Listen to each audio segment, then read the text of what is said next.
Japan रा प्रधानमंत्री रो भारत दौरो पूरो हुयो। शिखर सम्मेलन में भारत और जापान रे बीच क्लीन एनर्जी समेत 6 समझौता माथे दस्तखत हुआ।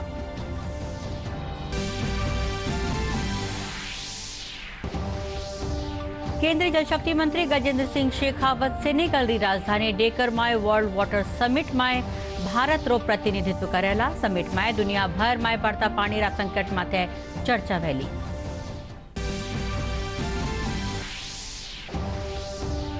राज्यपाल कलराज मिश्र जयपुर में रोटरी क्लब रा स्थापना दिवस जलसा ने संबोधित किया। कया पीड़ित मानवतारी सेवा ही मनुष्य रो सबु बड़ो धर्म है।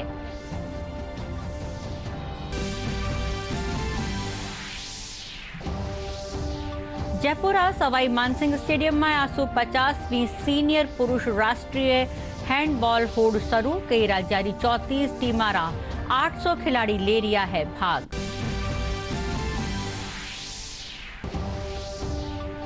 और प्रदेश में तेज गर्मी रो असर आवता 3 दिन में 3 डिग्री सेल्सियस तापमान में गिरावट पहला। दौसा में बूंदाबांदी।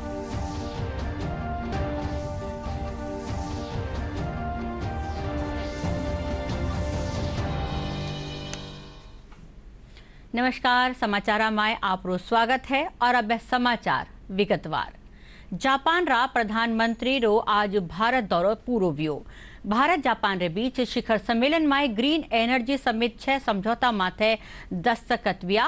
वटे सम्मेलन में दोनों देशां प्रधानमंत्री माली और सांस्कृतिक संबंधा ने प्रोत्साहन देवारा उपाय माथे विचार विमर्श किया।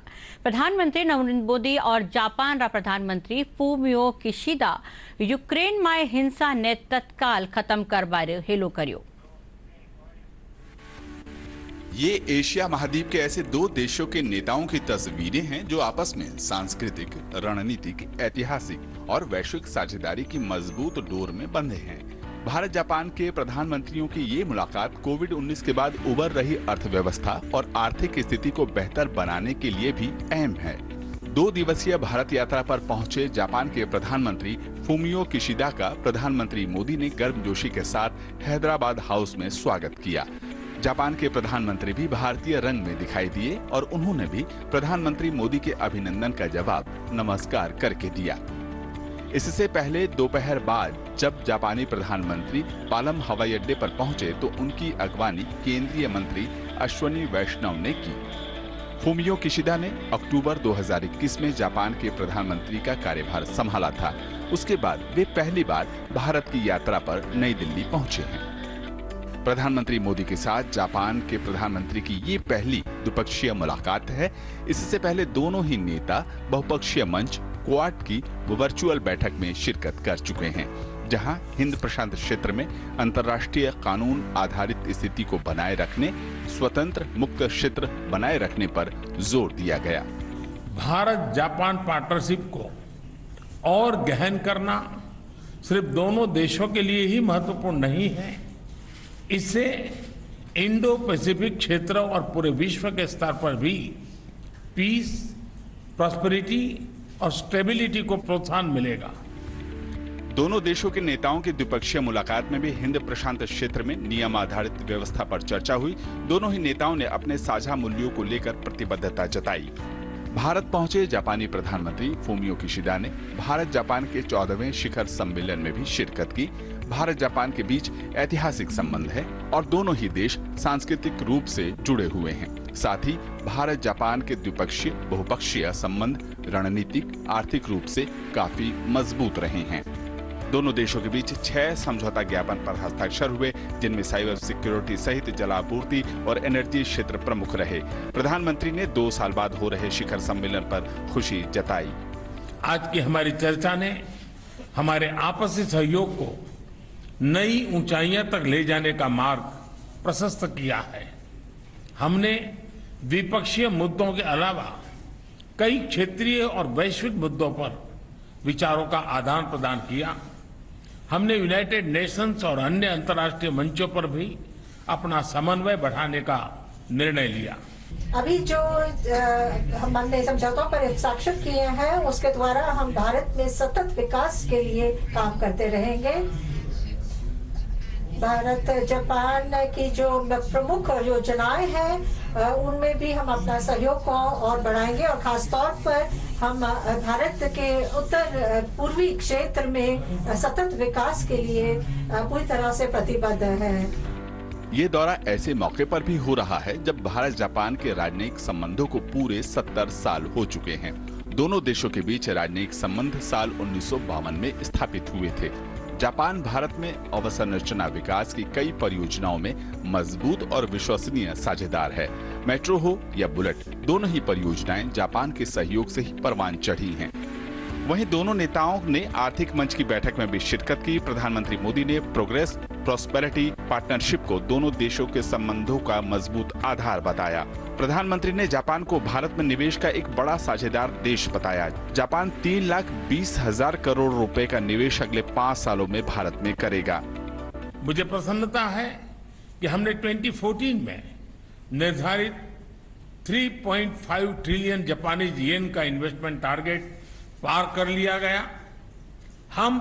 अब हम अपने महत्वाकांक्षाओं को और बढ़ाने का निर्णय लिया है और आने वाले 5 वर्षों में 5 ट्रिलियन येन, 5 ट्रिलियन येन मतलब करीब 3,20,000 करोड़ रुपए का नया टारगेट तय किया है। कोविड-19 की चुनौती के बाद दुनिया की अर्थव्यवस्था एक बार फिर पटरी पर लौट रही है। ऐसे में दोनों देशों के बीच आर्थिक, इंफ्रा, तकनीक के साथ साथ जलवायु परिवर्तन और साइबर सुरक्षा की चुनौतियों और आपूर्ति श्रृंखला को सुचारू बनाए जाने को लेकर भी वार्ता हुई। साथ ही आपदा अनुकूल संरचना बढ़ाने पर दोनों देशों का जोर भी है और साझेदारी भी। प्रधानमंत्री नरेंद्र मोदी के नेतृत्व में दोनों ही देश इस दिशा में काफी आगे बढ़े हैं। दोनों ही नेताओं ने मौजूदा साझेदारी को और भी आगे ले जाने पर सहमति दी।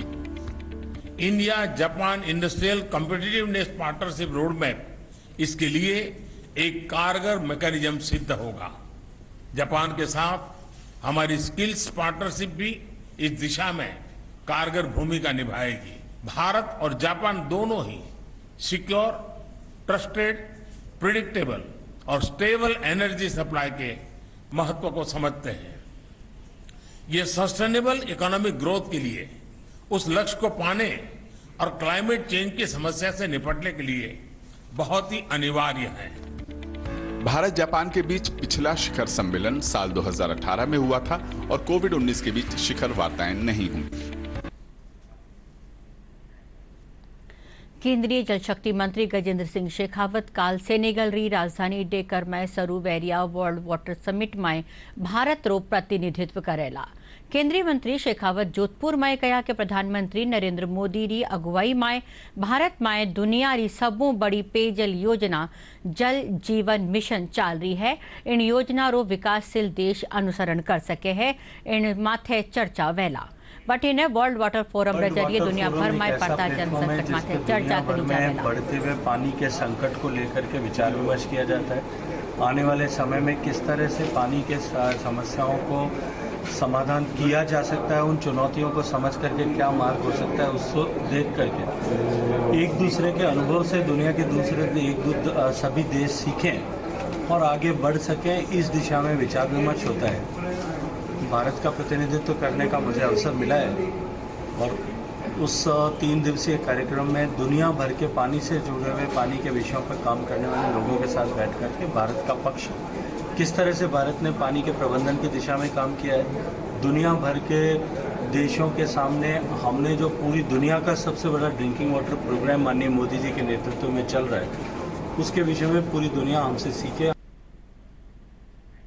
केंद्रीय जल शक्ति मंत्री गजेंद्र सिंह शेखावत जोधपुर में भारतीय किसान संघरा प्रतिनिधियों रे साथे बैठक करी, जिनमें काश्तकारा और सिंचाई से जुड़िया मुद्दा माथे चर्चा हुई। शेखावत कहा कि बैठक में इंदिरा गांधी केनाल परियोजना से जुड़िया मुद्दा माथे बातचीत करेगी। जोधपुर प्रांत के सभी प्रतिनिधि किसानों से जुड़ी हुई, सिंचाई से जुड़ी हुई विभिन्न विषयों को लेकर के और आने वाले समय में सिंचाई के संसाधन कैसे बढ़ सकते हैं, इसके को देख करके ज़मीन पर उनके जो अनुभव है उनके आधार पर एक विस्तृत चर्चा उनके साथ हुई है। इंदिरा गांधी कैनाल परियोजना से जुड़े हुए कुछ विषय हैं जिन विषयों को उठाया गया था आज बैठक में, मैंने कहा है कि एक बार दिल्ली में एक बैठक करके इन विषयों पर और आगे समीक्षा करें। राज्यपाल कलराज मिश्र कया के पीड़ित मानवतारी सेवा ही मनुष्य खातर सबू बड़ो धर्म है। वे रोटरी क्लब री भांतरा संगठनासु कया कि वे रक्तदान रे साथे अंगदान और चिकित्सीय आपदा प्रबंधन से जुड़ी मानवीय सेवाओं और शिक्षा प्रसार खातर भी काम करे। राज्यपाल कल जयपुर में रोटरी क्लब रा 75वां स्थापना दिवस समारोह ने संबोधित किया। कार्यक्रम में पण स्वयंसेवी संस्थावां ने नर सेवा ने नारायण सेवा मानता थका बत्तो जनता खातर काम करवा माटे जोर दिया। आपका क्लब इसीलिए गौरवमय इतिहास लिए है कि उसके मूल में सेवा के संस्कार जुड़े हुए हैं। आपके क्लब का ध्येय वाक्य है स्वयं से बढ़कर सेवा।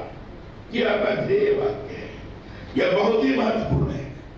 वेद व्यास जी ने अपने 18वें पुराण में जो उसका सार प्रस्तुत किया है,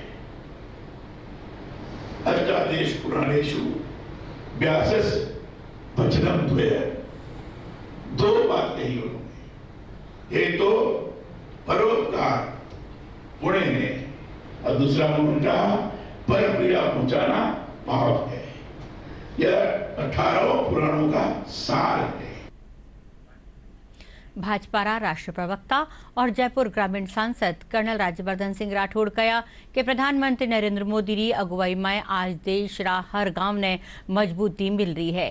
कर्नल राठौड़ काल बवेड़ी ग्राम पंचायत रा डांगीवास में राजकीय उच्च प्राथमिक विद्यालय में कक्ष रो उद्घाटन किया। इन मौके वे कहा कि आज गांव रा हर घर ताई पानी पुगाबारी योजना माथे तेजी से काम चाल रह्यो है।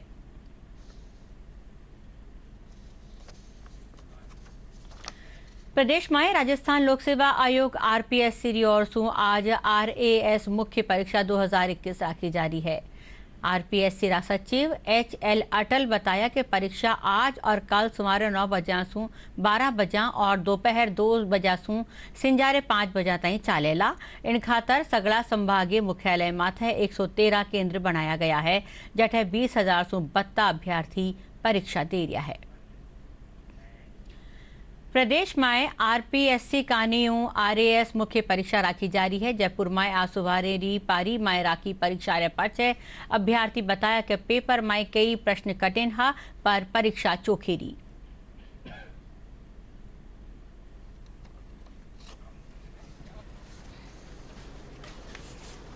अच्छा रहा, सभी अभ्यर्थियों ने इसमें कोई खास मशक्कत नहीं करनी पड़ी। पिछले साल की अपेक्षा ये पेपर इजी था। इतिहास से संबंधित क्वेश्चन, समाजशास्त्र से, प्रबंधन से आदि क्वेश्चन आए थे। पेपर ठीक था और थोड़े फैक्चुअल थे और अधिकतर क्वेश्चन ज़्यादा पूछे थे। लेवल एकदम मॉडरेट था, मतलब ज़्यादा ना कठिन ना इजी था, एकदम मॉडरेट था जैसे पहले आए हुए था। तो ऐसा कोई अलग नहीं था। सिलेबस में चेंज भी किया था लेकिन अलग ऐसा कुछ लगा नहीं मेरे को। अच्छे थे क्वेश्चन, अच्छे स्तर के बनाए हुए थे, तो जिन्होंने लॉन्ग टाइम से तैयारी कर रहे हैं उनके हिसाब से तो अच्छा था। सभी डायमेंशंस कवर किए हुए थे एग्जामिनर ने एंड कन्वेंशनल इनके आंसर्स नहीं है, सबके आंसर्स में काफ़ी डिफरेंट होंगे। So depth study was required to solve this paper. Jodhpur में भी आरएस मुख्य परीक्षा रे तहत आज 23 परीक्षा केंद्र माथे 4,032 परीक्षार्थी बैठा। परीक्षा ने लेर जिला प्रशासन पुख्ता इंतजाम किया गया। सगड़ा केंद्र माथे पूरी जांच पड़ताल रे पछे ही अभ्यर्थियों ने प्रवेश दियो गयो। जैसे आपको ध्यान है कि आरएएस की जो परीक्षा चल रही है इसके 2 दिन इम्तिहान होंगे। आज पहली पारी की परीक्षा जो अभी चल रही है 90% से ऊपर हमारी अटेंडेंस है। 4,000 बच्चे जो हैं उनको चिन्हित किया गया जो इम्तिहान देने के लिए। तो अभी तक व्यवस्था माकूल है और जितने भी बच्चे हैं उनकी एंट्री जो है HHMD की कमेटी के माध्यम से हो रही है। मैं आपके माध्यम से जो हमारे परीक्षार्थी जो बच्चे हैं अभ्यर्थी हैं उनको शुभकामनाएं दूंगा। पेपर थोड़ा हिस्ट्री मुझे लगा आउट ऑफ मतलब हमारे अप्रोच से थोड़ा सा था, बाकी इकॉनमी इजी था। कोई टिपिकल क्वेश्चन थे नहीं इसमें, मीडियम मतलब पेपर था, ज़्यादा हार्ड भी नहीं था, ज़्यादा सरल भी नहीं था, है ना। और हिस्ट्री में कुछ मिडिवल हिस्ट्री के ऐसे कुछ क्वेश्चन थे जिसमें थोड़े मुझे टिपिकल लगा। बाकी हो सकता है उन किसी के लिए सरल, किसी के लिए कम पढ़ा हुआ है और किसी के लिए ज़्यादा पढ़ा हुआ है, तो वो उस हिसाब से टैकल करते। ठीक हुआ पेपर तो। वैसे आरपीएससी ने इस एग्ज़ाम के हिसाब से ही पेपर दिया था। हिस्ट्री में ऐसे सवाल पूछे थे जो बहुत फैक्चुअल कम थे और जिसमें थ्योरिकल पार्ट ज़्यादा था।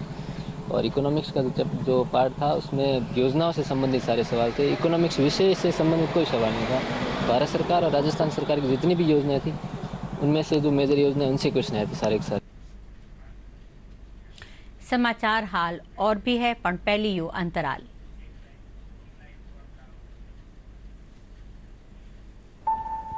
Payment fail. Payment fail? लेकिन पैसे तो कट गए। गई मेरी मेहनत की कमाई। हो जाएगी भरपाई, चिंता मत कर मेरे भाई।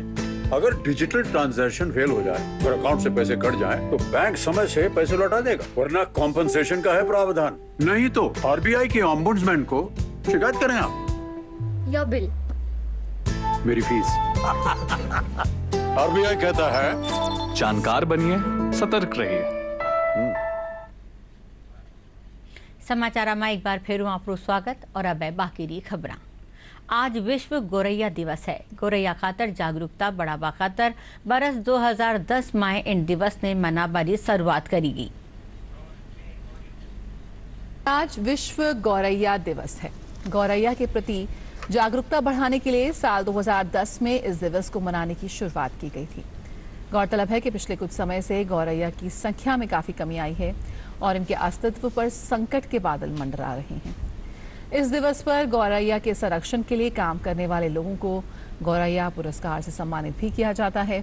विश्व गौरैया दिवस मनाने का एक उद्देश्य ये भी है कि हमारे युवा और प्रकृति के प्रति उत्साही लोगों को गौरैया से प्रेम करने और उनकी देखभाल करने के लिए प्रोत्साहित किया जाए।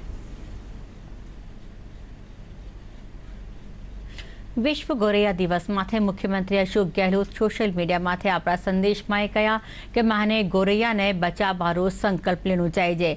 इन खातर उचित वातावरण बनावारी कोशिश करनी चाहिए। वे कहा कि बढ़ती गर्मी की टेम में पक्षियां खातर पानी और चुग्गा राखबारे साथे परिंडा बनार पेड़ा माथे लटकाना चाहिए, जो चलन प्रदेश भर में अभियान रूप में चाले ताकि इन भीषण गर्मी में पक्षियां ने बचाया जा सके। राजस्थान ग्रामीण आजीविका विकास परिषद और केंद्र सरकार रा ग्रामीण विकास मंत्रालय री अगुवाई में जयपुर रा जवाहर कला केंद्र में राजीविका सरस राष्ट्रीय क्राफ्ट मेलो राख्यो जा रह्यो है। 29 मार्च तक चालबा वाला इन मेला में राजस्थान समेत देश रा कई राज्यां रा स्वयं सहायता समूह सु जोड़ी करीब 300 महिलावां आपरा उत्पाद रो प्रदर्शन करेला।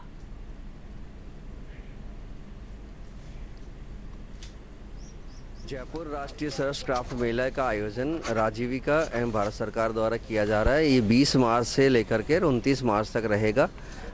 कल दिनांक 21 तारीख को माननीय मंत्री महोदय के द्वारा 3 बजे उद्घाटन होगा और प्रतिदिन यहाँ सांस्कृतिक कार्यक्रम भी आयोजित होंगे 7 से 9 और मेले का समय रहेगा 9 से लेकर के रात को 9 बजे तक। लगभग 160 स्टॉल हैं हमारी, जिसमें फूड स्टॉल्स भी शामिल हैं। तो और सभी राज्यों से भी स्टॉल आई हैं, राजस्थान की भी स्टॉल है और ये सारी स्टॉलें स्वयं सहायता समूह की महिलाओं की ही स्टॉल है और बाहर से कोई स्टॉल नहीं है। जो हमारे स्वयं सहायता समूह की जो ग्रामीण क्षेत्र की महिलाएं हैं उनके जो उत्पाद हैं उनकी आजीविका संवर्धन करने के लिए डिस्प्ले एंड सेलिंग और उनका प्रमोशन मार्केटिंग पिच अवेलेबल कराना और उनका ब्रांडिंग के लिए। जयपुर रा सवाई मानसिंह स्टेडियम में आज 50वीं सीनियर पुरुष राष्ट्रीय हैंडबॉल प्रतियोगिता राखी जा रही है। 25 मार्च तक चालबा वाली इन प्रतियोगिता में देश भर री 34 टीम रा 800 खिलाड़ी भाग ले रिया है। राजस्थान री टीम रा कोच प्रियदीप सिंह बताया कि इन प्रतियोगिता री मेजबानी राजस्थान ने 34 बरस रे पाछे मिली है।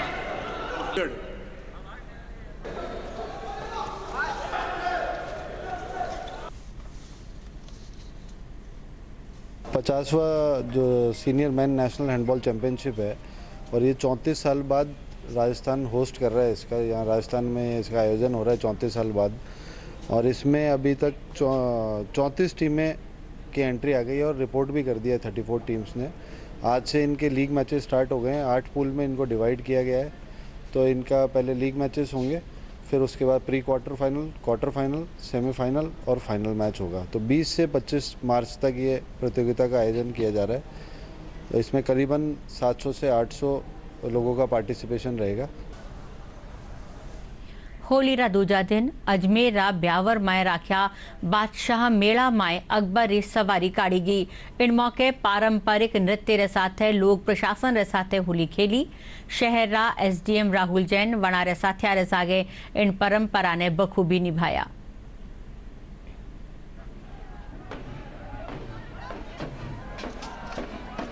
ये बहुत ऐतिहासिक मेला है और ये कई सालों से एक रीति चली आ रही है। पुरानी कथाओं के साथ साथ इस तरीके से है कि टोडरमल जी जो थे, जो कि महाराणा अकबर के जो एक नवरत्नों में से एक थे, तो उनको एक दिन के लिए बादशाहत दी थी। और उस समय जब बादशाहत उनको मिली थी तो टोडरमल जी ने अपने दोनों हाथ खोल के स्वर्ण मुद्राएं पूरी जो वहाँ पर जन समुदाय था उसको उड़ाई थी। तो उसी चीज़ को याद करते हुए ये मेला रखा जाता है। इसमें ट्रक पर बैठकर टोडरमल की जगह बादशाह आते हैं और बीरबल उनके जो मित्र थे वो उस खुशी में आगे नृत्य करते हुए आते हैं। तो ये बहुत पुरानी रीति है जो पूरे शहर के लगभग 2 किलोमीटर का लगभग ये रास्ता होता है। इसमें पूरी एक जुलूस आता है और फिर SDM ऑफिस पे आके यहाँ पे युद्ध होता है, जिसमें युद्ध SDM ऑफिस और सामने बादशाह जो मेला समिति होती है बादशाह उससे युद्ध होता है और युद्ध के बाद एक फरमान पढ़ा जाता है और बीरबल का नृत्य होता है। तो ये बहुत अच्छी एक वो है जो बादशाह अपनी सवारी में बैठकर लोगों में खर्ची के रूप में बांटता है। उस खर्ची को लोग लेने के लिए बहुत उत्साह के साथ आगे आते हैं। उस खर्ची का उद्देश्य ये होता है कि अगर उस खर्ची को आप अपने गल्लक में या अपनी जो भी तिजोरी होती है दुकान की घर की उसमें रखते हैं तो साल भर बरकत होती है उससे।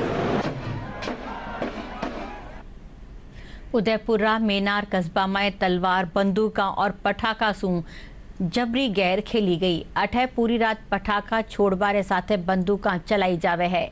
परंपरा रे मुजब सफेद कपड़ा पहनर किशोर युवा और बुजुर्ग बंदूका चलावे है और पटावा छोड़े है। ये त्योहार मुगला री टुकड़ी माथे विजय रा प्रतीक रा रूप में मनायो जावे है। लोगारो कहनो है कि महाराणा अमर सिंह रे टेम मेनार रे अठे मुगल सेनारी चौकी ही जिन ने मेनारिया ब्राह्मण इन चौकी ने ध्वस्त कर विजय हासिल करी। 400 सालों से चलती आ रही है और इनमें हमने मुगलों पे जीत हासिल की थी, इसलिए हमारी ये 400 सालों से चली आ रही है। और बंदूकों और तलवारों से हम लोग इसको मनाते हैं और घरों में रंग रंगीली पगड़ी सापा तलवारें सब कुर्ता पैजामा सब रंग रंगीली वेशभूषा में आते हैं और हम लोग बड़ी धूमधाम से इसको मनाते हैं। अरब मौसम री खबर। राजस्थान रे ऊपर एक परिसंचरण तंत्र बनबासू आवता 48 घंटा में बत्ता तापमान में 2 से 3 डिग्री सेल्सियस की कमी आवेला। मौसम विभाग जयपुर निदेशक राधेश्याम शर्मा बताया कि राज्य रा अधिकतर ठोरा माथे तापमान 40 डिग्री सेल्सियस सु नीचे दर्ज होगा और गर्म बहाड़ सु राहत मिलवारी संभावना है। में उत्तर पश्चिमी राजस्थान और आसपास के इलाकों के ऊपर एक इंड्यूस्ड साइक्लोनिक सर्कुलेशन बना हुआ है। पिछले 24 घंटों में अधिकतम तापमान में 2 से 3 डिग्री सेल्सियस की गिरावट पश्चिमी राजस्थान के जिलों में दर्ज की गई है। आगामी 48 घंटों के दौरान राजस्थान के ज़्यादातर भागों में अधिकतम तापमान में 2 से 3 डिग्री सेल्सियस की गिरावट होगी, यानी अधिकतम तापमान मैक्सिमम स्टेशंस पर 40 डिग्री सेल्सियस से नीचे दर्ज किए जाने की प्रबल संभावना है। और राजस्थान में चल रहे हीट वेव के दौर से आज से ही राहत मिलने की प्रबल संभावना है। साथ ही अगले 1 सप्ताह के दौरान राजस्थान में मौसम पूरी तरह से शुष्क रहेगा। और अब आखिर में खास खबरां एक फेरू।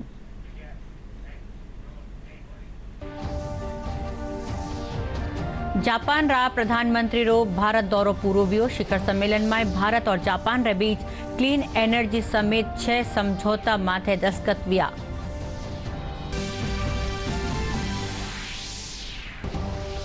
केंद्रीय जल शक्ति मंत्री गजेंद्र सिंह शेखावत सेनेगल री राजधानी डेकर में वर्ल्ड वाटर समिट में भारत रो प्रतिनिधित्व करेला। समिट में दुनिया भर में बढ़ता पानी रा संकट माथे चर्चा वेला।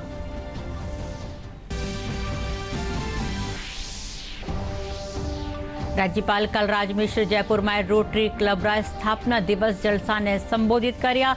कया पीड़ित मानवतारी सेवा ही मनुष्य रो सबू बड़ो धर्म है।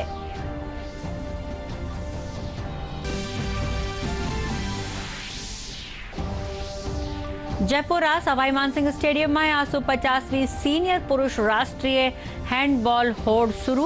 कई राज्य 34 टीमारा 800 खिलाड़ी ले रिया है भाग।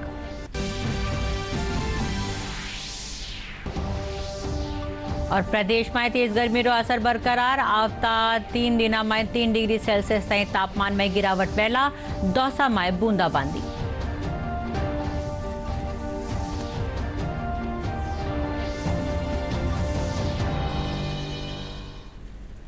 इन साथ ही राजस्थानी समाचार यू बुलेटिन अठई पूरो व्यो। नमस्कार।